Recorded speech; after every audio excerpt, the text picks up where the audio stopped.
आज मैं आपसे मेरी पॉर्न एडिक्शन की एक बहुत डार्क स्टोरी शेयर करने वाला हूँ। ये सुनने के बाद मोस्ट प्रोबेबली आप मुझे जज करोगे, लेकिन I don't give a fuck because I am not that person anymore जिसने ये किया था। तो स्टोरी शुरू होती है जब मैं 8th स्टैंडर्ड में था। मैंने ज़िंदगी में कभी पॉर्न नहीं देखा था। मुझे पता नहीं था पॉर्न जैसी कोई चीज़ एग्ज़िस्ट करती है। मैंने सिर्फ़ और सिर्फ़ लड़कियों को मतलब नेकेड गर्ल्स को मैगज़ीन्स में देखा था।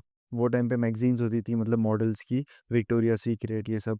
वो बिकिनी के अंदर जो है उनके फ़ोटोज़ होते थे, मैंने बस वो देखे थे, दैट्स इट। मुझे बस उतना पता था। और जो मूवीज़ के अंदर हम देखते थे ना, मूवीज़ के अंदर कोई सेक्सुअल सीन आ गया, किसिंग हो गई, लड़का-लड़की को यहाँ पे टच कर रहा है, वहाँ पे टच कर रहा है। वो जो बेडशीट के अंदर जाते हैं ना, मतलब वो लोग ऐसे सेक्स का सीन बताते हैं, दैट्स इट। बस वो मूवीज़ के अंदर जो देखा था मैंने, बस उतना ही पता था मुझे। अब एक लड़का मेरे पास आता है जिसके साथ मैं खेलता था, मतलब जो एरिया के अंदर बच्चे होते हैं ना, जिनके साथ खेलते हैं हम। वो लड़का मुझे बोलता है कि चल, मुझे तुझे कुछ बताना है। हम साइबर कैफ़े जाते हैं। सबसे आखिरी वाला, सबसे कोने वाला जो है वो कंप्यूटर होता है, वो लेते हैं, उसमें बैठते हैं, वो कुछ टाइप करता है ऐसे। जैसे ही वो एंटर दबाता है ना, पूरा जो स्क्रीन होता है उसपे सारी की सारी नंगी लड़की आ जाती है, नेकेड गर्ल्स आ जाती है। I was shocked. मैंने बोला ब्रो व्हाट द फक, ये तूने कैसे किया? ये क्या है ये? मतलब कैसे आया ये? तब उसने मुझे बोला कि ये जो है ना, इसको बोलते हैं बिप्पी। तब पॉर्न जैसा कोई वर्ड नहीं था, मतलब एटलीस्ट हमको नहीं पता था, लाइक मेरे को नहीं पता था, मेरे एरिया के अंदर जो बच्चे थे बीपी बोलते थे उसको, ब्लू पिक्चर बोलते थे, ठीक है? ये 8 से 10 साल पहले की बात है, जब मैं 13 साल का था, 13-14 साल का। और वो दिन था, माय लाइफ चेंज्ड फॉरएवर। एक क्लिक में, लिटरली उसने सिर्फ एक क्लिक किया, एंटर दबाया and my life changed forever. Like मेरी पूरी ज़िंदगी चेंज हो गई। मैं वो इनोसेंट किड रहा ही नहीं, जिसको ये सारी चीज़ें नहीं पता है। मैं वो इनोसेंट किड रहा ही नहीं जिसको एडिक्शन नहीं है। मेरे पास घर पे लैपटॉप नहीं था, मेरे पास घर पे कंप्यूटर नहीं था। भाई और डैडी का फ़ोन तो मैं यूज़ कर नहीं सकता था ये सब चीज़ों के लिए। तो मैं जाता था साइबर कैफ़े पे जाता था मैं। मेरे दोस्तों के पास फ़ोन था वो टाइम पे, ठीक है? 8th स्टैंडर्ड में उनके पास फ़ोन था। उनके फ़ोन के अंदर मैं जाके देखता था। धीरे-धीरे करके मुझे इसकी आदत होने लग गई। मैंने पहले 1 हफ़्ते में 1 बार शुरू किया, फिर मैंने फ्रीक्वेंसी बढ़ाई, लाइक मैं 2-3 दिन में 1 बार करना शुरू कर दिया। फिर एक टाइम ऐसा आया, लिटरली मैं 14-15 साल का हूँ और मैं रोज़ कर रहा हूँ ये चीज़। लिटरली रोज़ कर रहा हूँ। बाथरूम में मैं जाता था, बस ये करके बाहर निकलता था। अगले 1 साल के अंदर I was addicted to it. मैं एडिक्ट हो गया था वो चीज़ को। मुझे बस वो चीज़ चाहिए थी हमेशा। वो जो हाई मिलता है ना, वो डोपामाइन स्पाइक मिलता है ना, वो मुझे चाहिए था, बस हर दिन चाहिए था। इसीलिए मैंने क्या किया पता है? सिर्फ़ और सिर्फ़ पॉर्न देखने के लिए, सिर्फ़ और सिर्फ़ पॉर्न देखने के लिए मैंने एक फ़ोन लिया। लिटरली मैंने एक फ़ोन परचेज़ किया, खुद के पैसे जमा करके। मैंने कुछ 6, 7, 8 महीने मैंने पैसे जमा किए और मैंने 4-5 हज़ार रुपए का एक छोटा-सा फ़ोन लिया जो टच स्क्रीन था, लेकिन उसकी स्क्रीन इतनी-सी थी, छोटा-सा था। मैं वो रोज़ बाथरूम में लेके जाता था, देखता था, हिलाता था, देखता था, हिलाता था। और ये टाइम पे ना, जब मतलब मैं 8th 9th में था, तो मेरे जो क्लास के लड़के थे, मतलब जो बॉयज़ थे, हम ये बहुत ज़्यादा डिस्कस करते थे। पॉर्न और मास्टरबेशन ये सारी चीज़ें बहुत डिस्कस करते थे। मेरे सारे दोस्त लोग एडिक्टेड थे, लाइक सारे दोस्त लोग, इसीलिए मैं भी था, क्योंकि वो लोग सारे यही डिस्कस करते थे कि मैं इतने बार हिलाता हूँ, मैं उतने बार हिलाता हूँ। ये वाले टाइप के पॉर्न में ज़्यादा मज़ा आता है, ये वेबसाइट के अंदर ज़्यादा अच्छे हैं, वो वेबसाइट के अंदर, यही सारी जो है हमारी डिस्कशंस होती थी, ठीक है? मेरा एक दोस्त था ब्रो, वो लिटरली क्या बोलता था मुझे पता है? ब्रो दिन में अगर मैं 5 बार जा रहा हूँ ना वॉशरूम, सिर्फ़ टॉयलेट करने के लिए, तो मैं 5 बार हिला के निकलता हूँ। मैं जब भी वॉशरूम जाता हूँ ना, मैं हिला के निकलता हूँ, मैं बिना हिलाए निकल ही नहीं सकता हूँ। तो मुझे लगा कि यार मैं तो सिर्फ़ दिन में 1 बार करता हूँ, it's okay to do 1 time a day, ये तो साला 4-4 5-5 बार कर रहा है। अब फ़ोन के अंदर क्या होता है पता है ब्रो? लड़कियों को ऑब्जेक्टिफाई किया जाता है, ठीक है? बिग बूब्स, बिग एस, ये सारी चीज़ें, मतलब कैटेगरीज़ होती है, तो मुझे वो कैटेगरी बहुत पसंद थी जिसके अंदर लड़कियों के बिग बूब्स होते हैं, ऐसा-वैसा, ठीक है? तो हुआ ये कि मेरे क्लास के अंदर एक लड़की थी, जो मतलब थोड़ी हेल्दी थी, मतलब थोड़ी-सी मोटी थी, तो ऑब्वियसली उसके जो ब्रेस्ट थे वो बड़े थे थोड़े, थोड़े नहीं मतलब बहुत ज़्यादा बड़े थे। तो मुझे बहुत अट्रैक्टिव लगती थी वो, ठीक है? मतलब मैं बस देखता था उसको कि यार इसके कितने बड़े हैं, ऐसा-वैसा। मुझे शर्म आ रही है ये बोलने में, लेकिन यार मेरी थिंकिंग वैसी थी वो टाइम पे, ठीक है? अब हुआ ये कि मैं इतना ज़्यादा एडिक्टेड हो चुका था मास्टरबेशन को, कि मैं लिटरली क्लास के अंदर बैठ के, एक लेक्चर चल रहा है, टीचर पढ़ा रहा है, ठीक है?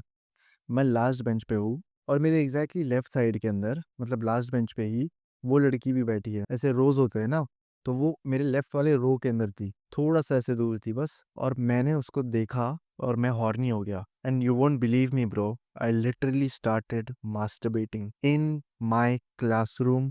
जब एक लेक्चर चालू था, जब सारे के सारे बच्चे थे क्लास के अंदर, मेरे आस-पास जो बच्चे थे ना, वो मुझे लिटरली देख के हँसने शुरू कर दिया उन्होंने। अब ऑब्वियसली मैंने एकदम ऐसे ओपन में सबको दिखाते हुए नहीं किया। मैंने यहाँ पे एक बैग रखा और यहाँ पे एक बैग रखा।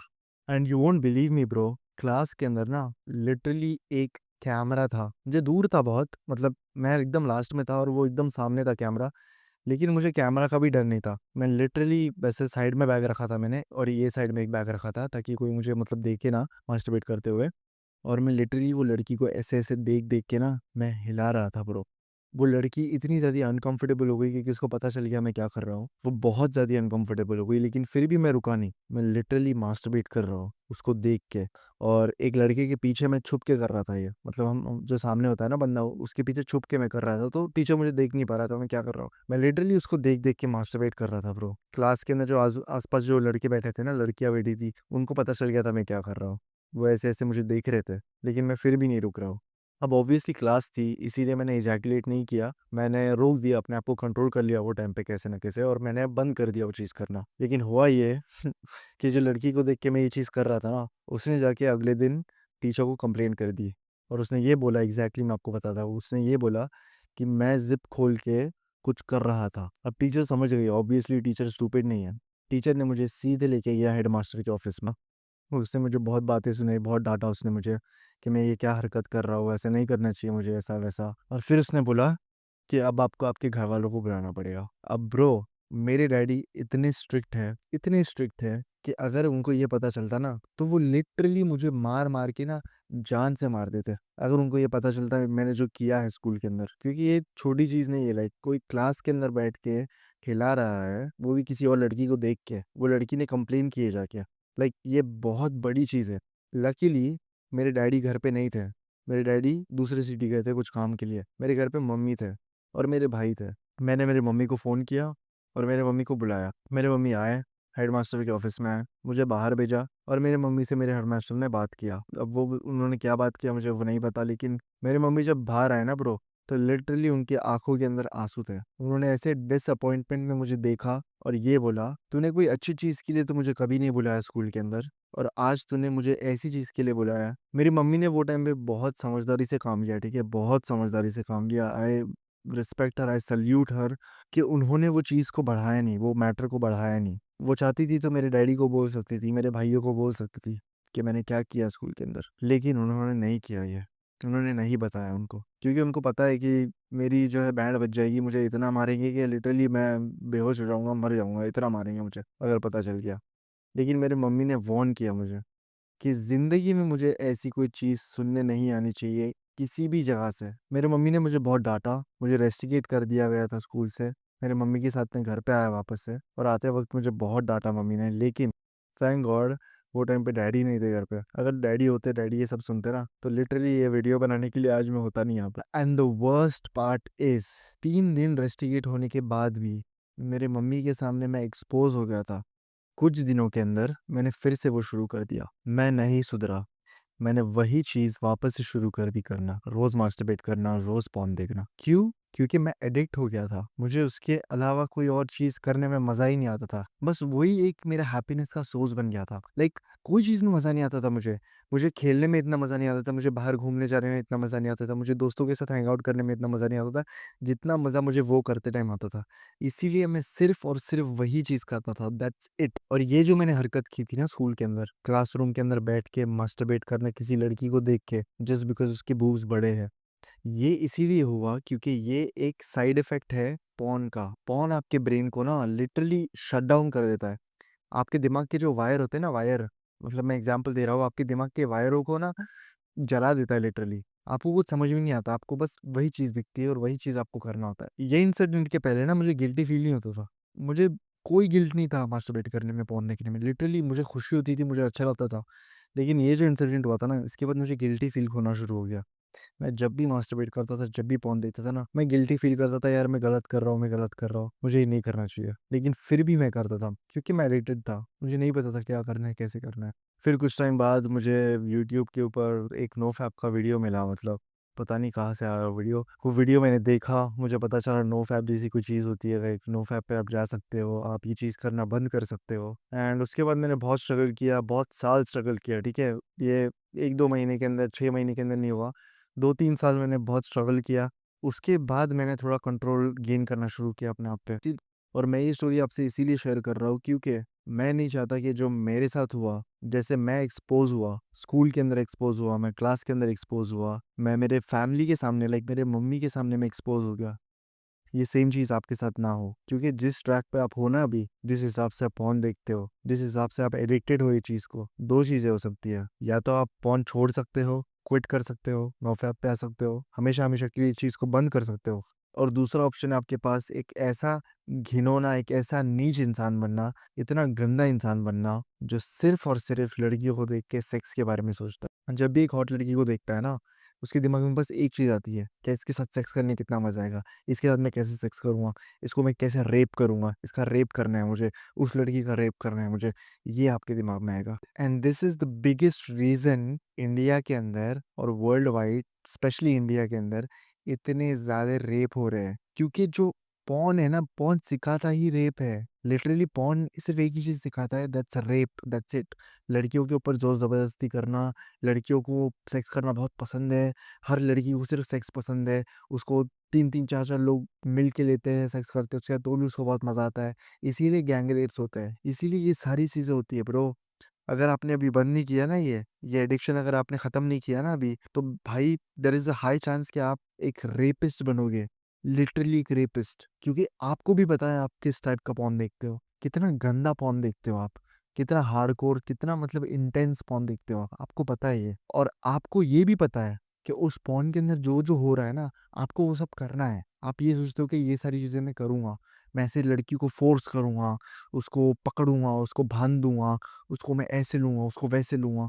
आपके दिमाग में ये सारी चीज़ें आती है, और ये चीज़ें आपके दिमाग में जितनी आएगी ना, there is a high chance कि आप एक रेपिस्ट बन जाओगे, एक क्रीप बन जाओगे जो लड़कियों को देख के सिर्फ़ सेक्स करने के बारे में सोचता है। हर लड़की को देखता है और सिर्फ़ सेक्स के बारे में सोचता है। आपके दिमाग में और कुछ आएगा ही नहीं bro, you will be a fucking loser. आपके पास कोई गोल्स नहीं होंगे, कि अगर कोई गोल्स होंगे भी ना, अगर आपको कुछ ज़िंदगी में करना भी है ना, तो ये एडिक्शंस आपको ऐसे नीचे लेके आ जाएगा। आप एक लेक के अंदर या फिर आप एक सी के अंदर स्विमिंग कर रहे हो, और आपके पैर के ऊपर कोई ऐसे एक हेवी पत्थर बाँध देता है, एक हेवी स्टोन बाँध देता है कोई, तो क्या होगा? आप स्विमिंग कर पाओगे? आप डूब जाओगे। आपको जहाँ पे जाना है स्विम करके आप नहीं जा सकते। वो पत्थर आपको नीचे लेके चला जाएगा। वैसे ही ये एडिक्शंस है ब्रो। ये एडिक्शंस आपको इतना नीचे लेके जाएँगे, खींच लेंगे नीचे, आपको जहाँ जाना है वहाँ पे नहीं जाने देंगे। आपके दिमाग को, आपकी बॉडी को ये बर्बाद कर देंगे bro. This is the right chance. I know आप बहुत टाइम से देख रहे हो porn. It's not easy to quit porn bro, like मैंने सालों तक स्ट्रगल किया है। It's not easy, but you need to fucking start now. You need to start your nofap now. अगर आप ऑलरेडी नोफैप पे हो, फकिंग ग्रेट, बहुत ज़्यादा अच्छा है ये। बस कंटिन्यू करना है ये चीज़। आपको कोशिश करना है आपका नोफैप की स्ट्रीक जितनी ज़्यादा हो सके उतनी ज़्यादा बढ़ाओ।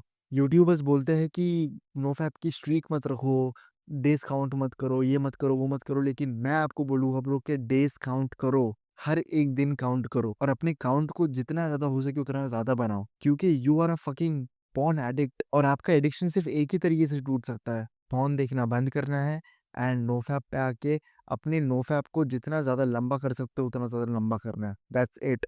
This is the only way bro. मैंने बहुत स्ट्रगल किया, आई नो। मैं इतना स्ट्रगल करता था, लिटरली मैं अपने आप को इतने कसम देता था, लाइक बोलते हैं ना अपने आप को कसमें देना, अपने आप से प्रॉमिस करना, मैं वो करता था कि भाई मैं कल से नहीं करूँगा, बिल्कुल नहीं करूँगा, लेकिन फिर भी मैं करता था। लेकिन एक टाइम ऐसा आया, मैं थोड़ा-थोड़ा इम्प्रूव होना शुरू हो गया। मेरे रिलैप्स का टाइम बढ़ता गया। पहले मैं 3 दिन में रिलैप्स हो जाता था, फिर मैं 4 दिन में, फिर 1 हफ्ता, फिर 2 हफ्ता, फिर 3 हफ्ता, फिर ऐसे 1-2 महीने के अंदर मैं रिलैप्स होना शुरू हो गया। ऐसे मैंने अपना टाइम बढ़ाया नोफैप का। आपको भी यही करना है bro, because you are a fucking addict.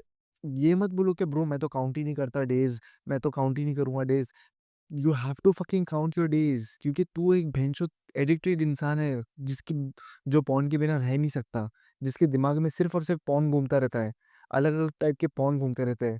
जो लड़कियों को देखता है तो सिर्फ़ सेक्स के बारे में सोचता है। That's it. तू ऐसा इंसान है, तो तुझे तेरे डेज़ काउंट करने पड़ेंगे। You have to count your days, और ब्रो ये आज से शुरू करना पड़ेगा। If you don't start now, you will be fucked. You will be 30-40 years old, और आप ऐसे ही एडिक्टेड रहोगे। आपकी शादी हो जाएगी, आपके बच्चे हो जाएँगे, लेकिन आपको सेक्स करने में मज़ा ही नहीं आएगा, क्योंकि आपको बस हाथ से सेक्स करने में मज़ा आता है। आपको बस पॉर्न देखने में मज़ा आता है। और मैं अभी भी बोल रहा हूँ ब्रो आपको, it's not let. It's not let. आप कितनी भी ज़्यादा एडिक्टेड हो, ये मत सोचो कि मैं बहुत ज़्यादा एडिक्टेड हूँ, मेरा एडिक्शन टूट ही नहीं सकता। सब एडिक्शंस टूट सकते हैं ब्रो। बस आपको स्टार्ट करना है उस एडिक्शन को तोड़ना। जैसे आपने वो एडिक्शन बनाया है ना इतने सालों तक वो चीज़ करके, वैसे ही आप अपने एडिक्शन को तोड़ भी सकते हो। जो चीज़ को आपने बनाया है ना, उसको आप तोड़ भी सकते हो।